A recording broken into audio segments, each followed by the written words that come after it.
मैं एक सवाल करना चाहूंगा तुमसे। कैसा हो अगर तुम जितनी बार भी मरो तुम वापस से जिंदा हो जाओ, लेकिन मरते समय जो तुम्हें दर्द हुआ था वो दर्द तुम्हारे साथ हमेशा रहे। That's the curse Subaru live with in re zero. वो भी एक नॉर्मल बंदा ही था। कन्वीनियंट स्टोर में जाता है, जैसे ही वहां से बाहर निकलता है अचानक से वो एक फैंटेसी वर्ल्ड में समन कर लिया जाता है। तुम्हें एक रेगुलर इसेकाई एनिमे जैसा साउंड कर रहा होगा ये, लेकिन this one is brutal. Hello hello hello everyone, कैसे हैं आप सारे? आई होप आप सब लोग अच्छे होंगे। तो आज की वीडियो में मैं रिव्यू करने वाला हूं ऑफ री zero starting life in another world. इस एनिमे का कॉन्सेप्ट बिल्कुल सिंपल है। हर बार जब सुबारू मरता है टाइम दोबारा से रिवर्स हो जाता है और वो वापस जिंदा हो जाता है और उसे वो सारी बातें याद रहती हैं, लेकिन पूरी दुनिया को इनमें से कुछ भी याद नहीं है, जिसकी वजह से वो हर एपिसोड के अंदर टूटता चला जाता है। एनिमे के स्टार्टिंग के कुछ एपिसोड्स बहुत ही ज्यादा स्लो फील हो सकते हैं। उसमें सिर्फ सुबारू मर रहा है, दोबारा से जिंदा हो रहा है और चीजें इस तरीके से आगे बढ़ती हैं, लेकिन स्टोरी में कुछ भी प्रोग्रेस नहीं आता। लेकिन 15वें एपिसोड के आसपास चीजें शिफ्ट होना स्टार्ट होती है और स्टोरी सीरियस होना स्टार्ट होती है। What really pull you in this anime is cliffhanger। Her episode के आखिरी में एक क्लिफ हैंगर है, जिसकी वजह से आप नेक्स्ट एपिसोड पे जंप करते रहते हैं। और सीजन 1 के आखिरी में तो इतना तगड़ा क्लिफ हैंगर डाल रखा है कि आप भागकर सीजन 2 को क्लिक करेंगे। इस एनिमे का मोमेंटम इसकी सबसे बड़ी स्ट्रेंथ है। स्टोरी को इस तरीके से डिजाइन किया गया है ताकि वो आपको आखिरी तक हुक करके रखे।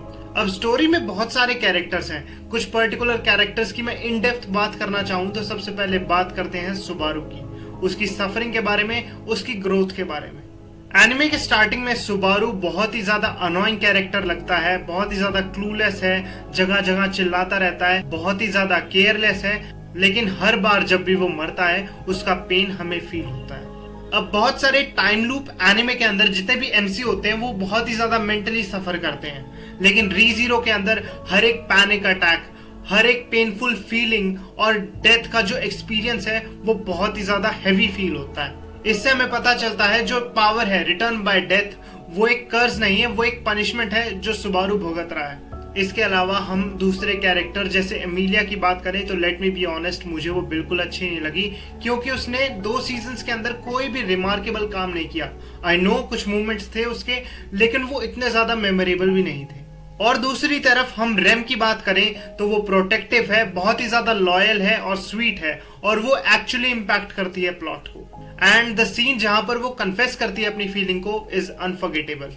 इसीलिए what I believe is Rem is the emotional core of season 1। ये चीज मैं भी मानता हूं और आई होप तुम लोग भी ये चीज मानते होगे कि एमिलिया उस लेवल तक पहुंच ही नहीं पाती है। इसके अलावा अगर बहुत सारे साइड कैरेक्टर्स की बात करें, फॉर एग्जाम्पल बीएट्रेस हो गया, ऑटो हो गया या रोजवेल हो गया, हर किसी कैरेक्टर में अपनी एक लेयर है जो देखने में बहुत ही ज्यादा मजा आता है। और इनके अंदर भी अगर मैं बात करूं तो मुझे बीएट्रेस का कैरेक्टर बहुत ही ज्यादा अच्छा लगा, और जो उसकी लोनली मिस्ट्री आर्क थी उसने तो मुझे एक्सपेक्टेशन से ज्यादा हार्ड हिट किया। और यही चीज मुझे री जीरो की बहुत ही ज्यादा अच्छी लगती है कि वो प्रोटैगनिस्ट के साथ साथ साइड कैरेक्टर्स को भी डेवलप करता रहता है। और अगर मैं सीजन वाइज अपने थॉट्स रखूं तो मैं ये कहूंगा भाई सीजन 1 इज एब्सोल्युटली पीक। वहां पे हमें मिस्ट्रीज दिखाई जाती हैं, ट्रॉमा दिखाया जाता है। Season 2 is about mental breakdown जो सुबारू का हो रहा है, और सीजन 2 के अंदर हमें और भी चीजें दिखाई जाती हैं इस वर्ल्ड के बारे में, बिगर सीक्रेट्स रिवील किए जाते हैं। लेकिन लेट मी बी ऑनेस्ट, मेरे लिए सीजन 2 बहुत ही ज्यादा प्रेडिक्टेबल था। मे बी ये इसीलिए हो सकता है क्योंकि मैंने बहुत सारे इस तरीके के एनिमे देखे हुए हैं, तो सीजन 2 मेरे लिए काफी प्रेडिक्टेबल हो गया था। लेकिन मैं एक चीज बोलूं, जो रॉनेस सीजन 1 के अंदर थी उसको सीजन 2 कभी मैच ही नहीं कर पाता। That's what I feel. आप बताना अगर आप इस चीज से एग्री करते हैं या नहीं। अगर मैं एनिमेशन की बात करूं तो white fox did a great job, atmosphere set कर देता है।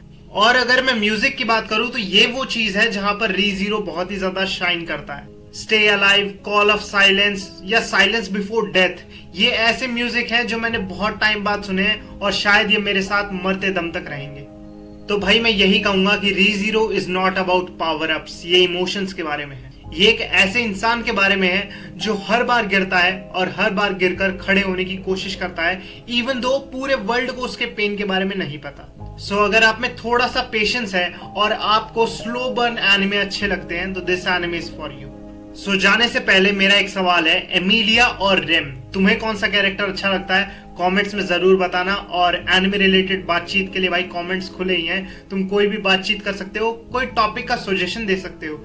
और तुम्हें वीडियो अच्छी लगी तो एक लाइक करना, अपने फैमिली फ्रेंड्स में शेयर करना। उसके साथ साथ नीचे एक लाल रंग का बटन है, उसको दबाकर चैनल को सब्सक्राइब कर देना, ताकि मुझे और भी मोटिवेशन मिले और मैं और भी अच्छे अच्छे एनिमे रिव्यूज लाता रहूं। बाकी मैं मिलता हूं तुमसे नेक्स्ट वीडियो में। Until then, this side Sahil signing of.